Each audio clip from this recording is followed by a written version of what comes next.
Openness. It's a word that denotes opportunity and possibilities. Open-ended, open hearth, open source, open door policy, open bar.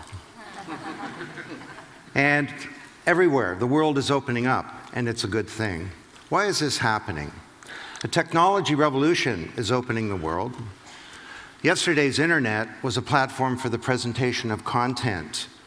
The internet of today is a platform for computation. The internet is becoming a giant global computer, and every time you go on it, you upload a video, you do a Google search, you remix something, you're programming this big global computer that we all share. Humanity is building a machine, and this enables us to collaborate in new ways. Collaboration can occur on an astronomical basis. Now, a new generation is opening up the world as well. I started studying kids about 15 years ago, so actually 20 years ago now, and I noticed how my own children were effortlessly able to use all this sophisticated technology. And at first I thought, my children are prodigies. But then I noticed all their friends were like them, so that was a bad theory. So I started working with a few hundred kids, and I came to the conclusion that this is the first generation to come of age in the digital age, to be bathed in bits. I called them the net generation. I said, these kids are different. They have no fear of technology because it's not there. It's like the air. Sort of like I have no fear of a refrigerator. And there's no more powerful force to change every institution than the first generation of digital natives. I'm a digital immigrant. I had to learn the language. The global economic crisis is opening up the world as well. Our opaque institutions from the industrial age, everything from old models of the corporation, government, media, Wall Street, are in various stages of being stalled or frozen or in atrophy or even failing. And this is now creating a burning platform in the world. I mean, think about Wall Street. The core modus operandi of Wall Street almost brought down global capitalism. Now, you know the idea of a burning platform, that you're somewhere where the costs of staying where you are become greater than the costs of moving to something different, perhaps something radically different. And we need to change and open up all of our institutions. So this technology push, a demographic kick from a new generation, and a demand pull from a new economic and global environment is causing the world to open up. Now, I think, in fact, we're at a turning point in human history where we can finally now rebuild many of the institutions of the industrial age around a new set of principles. Now, what is openness? Well, as it turns out, openness has a number of different meanings. And for each, there's a corresponding principle for the transformation of civilization. The first is collaboration. Now, this is openness in the sense of the boundaries of organizations becoming more porous and fluid and open. The guy in the picture here, I'll tell you a story, his name is Rob McEwen. I'd like to say, I have this think tank, we scour the world for amazing case studies. The reason I know this story is because he's my neighbor. He actually moved across the street from us, and he held a cocktail party to meet the neighbors. And he says, you're Don Tapscott. I've read some of your books. I said, great, what do you do? And he says, well, I used to be a banker, and now I'm a gold miner. And he tells me this amazing story. He takes over this gold mine, and his geologist can't tell him where the gold is. He gives them more money for geological data. They come back. They can't tell him where to go into production. After a few years, he's so frustrated, he's ready to give up. But he has an epiphany one day. He wonders, if my geologists don't know where the gold is, maybe somebody else does. So he does a radical thing. He takes his geological data, he publishes it, and he holds a contest on the internet called the Gold Corp Challenge. It's basically $500,000 in prize money for anyone who can tell me, do I have any gold? And if so, where is it? He gets submissions from all around the world. They use techniques that he's never heard of. And for his $500,000 in prize money, Rob McEwen finds $3.4 billion worth of gold. The market value of his company goes from $90 million to $10 billion, and I can tell you because he's my neighbor, he's a happy camper. You know, conventional wisdom says talent is inside, right? Your most precious asset goes out the elevator every night. He viewed talent differently. He wondered who were their peers. He should have fired his geology department, but he didn't. You know, some of the best submissions didn't come from geologists. They came from computer scientists, engineers. The winner was a computer graphics company that built a three-dimensional model of the mine where you can helicopter underground and see where the gold is. He helped us understand that social media is becoming social production. This is not about hooking up online. This is a new means of production in the making. And this idea agora that he created, an open market agora for uniquely qualified minds, was part of a change, a profound change in the deep structure and architecture of our organizations and how we sort of orchestrate capability to innovate, to create goods and services, to engage with the rest of the world. In terms of government, how we create public value. Openness is about collaboration. Now, secondly, openness is about transparency. This is different. Here we're talking about the communication of pertinent information to stakeholders of organizations, employees, customers, business partners, shareholders, and so on. And everywhere our institutions are becoming naked. People are all bent out of shape about WikiLeaks, but that's just the tip of the iceberg. You see, people at their fingertips now, everybody, not just Julian Assange, have these powerful tools for finding out what's going on, scrutinizing, informing others, and even organizing collective responses. Institutions are becoming naked. And if you're going to be naked, well, there's some corollaries that flow from that. I mean, one is fitness is no longer optional. You know? Or if you're going to be naked, you better get buff. Now, by buff, I mean you need to have good value, because value is evidence like never before. You say you have good products, they better be good. But you also need to have values. You need to have integrity as part of your bones and your DNA as an organization. Because if you don't, you'll be unable to build trust. And trust is a sine qua non of this new network world. So this is good. It's not bad.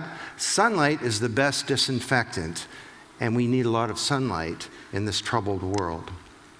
Now, the third meaning and corresponding principle of openness is about sharing. Now, this is different than transparency. Transparency is about the communication of information. Sharing is about giving up assets, intellectual property. And there are all kinds of famous stories about this. IBM gave away $400 million of software to the Linux movement, and that gave them a multi-billion-dollar payoff.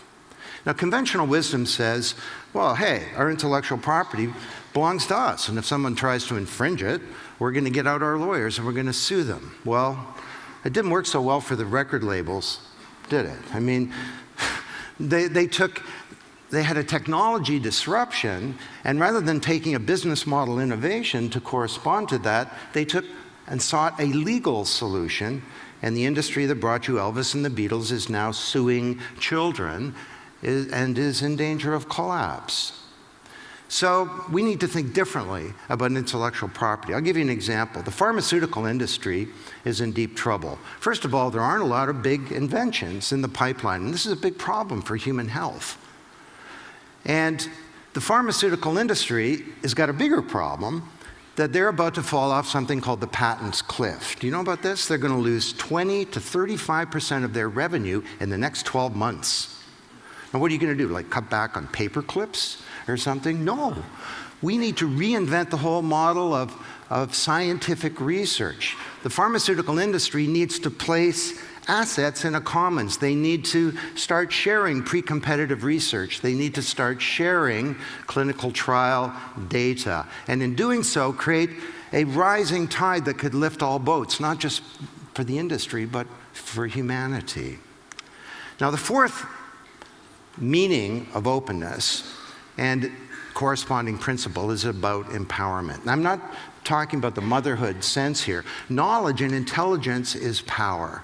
And as it becomes more distributed, there's a concomitant distribution and decentralization and disaggregation of power that's underway in the world today. The open world is bringing freedom. Now, take the Arab Spring. the debate about the role of social media and social change has been settled. You know, one word, Tunisia, and then it ended up having a whole bunch of other words too. But in the Tunisian revolution, the new media didn't cause the revolution, it was caused by injustice.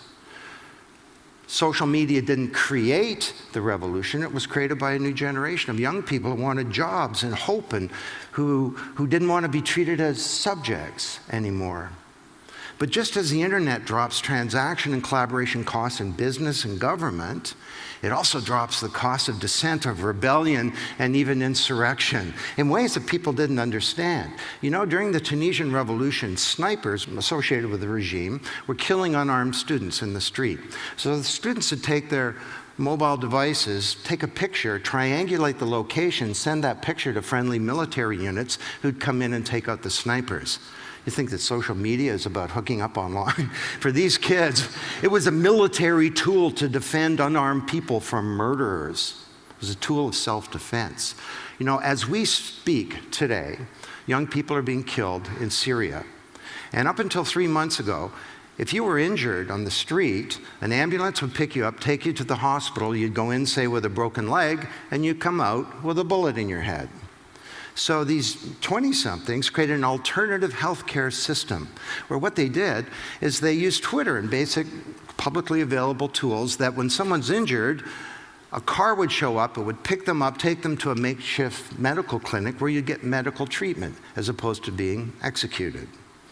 So this is a time of great change. Now, it's not without its problems. Up until 2 years ago, all revolutions in human history had a leadership. And when the old regime fell, the leadership and the organization would take power. Well, these wiki revolutions happen so fast, they create a vacuum, and politics abhors a vacuum, and unsavory forces can fill that. Typically the old regime or extremists or fundamentalist forces. You can see this playing out today in Egypt. But that doesn't matter because this is moving forward. The train has left the station. The cat is out of the bag. The horse is out of the bar. Help me out here, okay? The toothpaste is out of the tube. I mean, we're not putting this one back. The open world is bringing empowerment and freedom. I think at the end of these 4 days that you'll come to conclude that the arc of history is a positive one, and it's towards openness. If you go back a few hundred years, all around the world, it was a very closed society. It was agrarian, and the means of production and political system was called feudalism. And knowledge was concentrated in the church and the nobility. People didn't know about things. There was no concept of progress. You were born, you lived your life, and you died. But then Johannes Gutenberg came along with his great invention, and over time, the society opened up. People started to learn about things, and when they did, the institutions of feudal society appeared to be stalled or frozen or failing. It didn't make sense for the church to be responsible for medicine when people had knowledge. So we saw the Protestant Reformation. Martin Luther called the printing press God's highest act of grace. Creation of a corporation, science, the university, eventually the Industrial Revolution, and it was all good. But it came with a cost.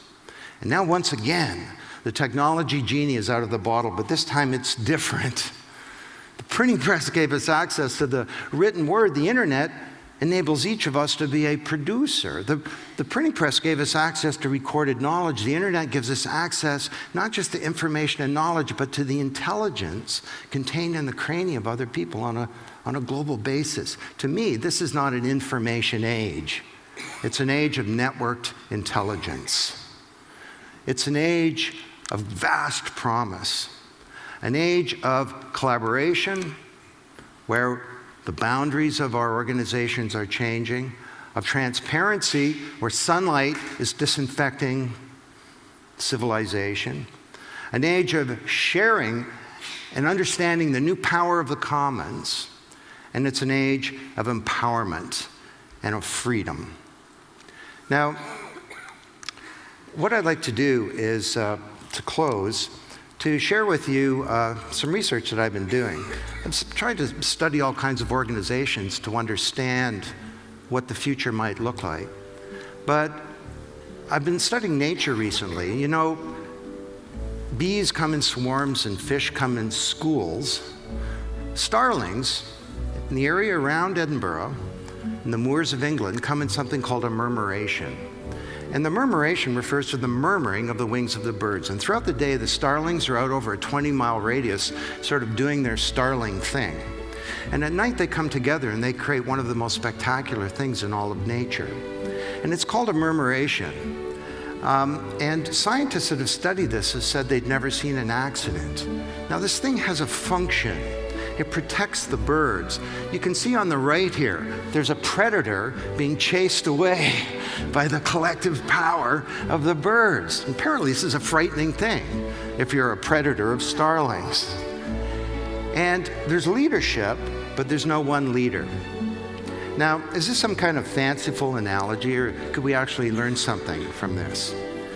Well, the murmuration functions to accord a number of principles, and they're basically the principles that I've described to you today. This is a huge collaboration. It's an openness. There's a sharing of all kinds of information, not just about location and trajectory and danger and so on, but about food sources. And there's a real sense of interdependence. The individual birds somehow understand that their interests are in the interests of the collective. Perhaps like we should understand that the business can't succeed in a world that's failing. Well, I look at this thing and I get a lot of hope. Think about the kids today in the Arab Spring, and you see something like this that's underway. And imagine, just consider this idea, if you would. What if we could connect ourselves in this world through a vast network of air and glass? Could we go beyond just sharing information and knowledge? Could we start to share our intelligence? Could we create some kind of collective intelligence that goes beyond an individual or a group or a team to create perhaps some kind of consciousness on a global basis? Well, if we could do this, we could attack some big problems in the world. And I look at this thing and I don't know, I get a lot of hope that maybe this smaller, networked, open world that our kids inherit might be a better one. And that this new age of networked intelligence could be an age of promise fulfilled and of peril unrequited. Let's do this. Thank you.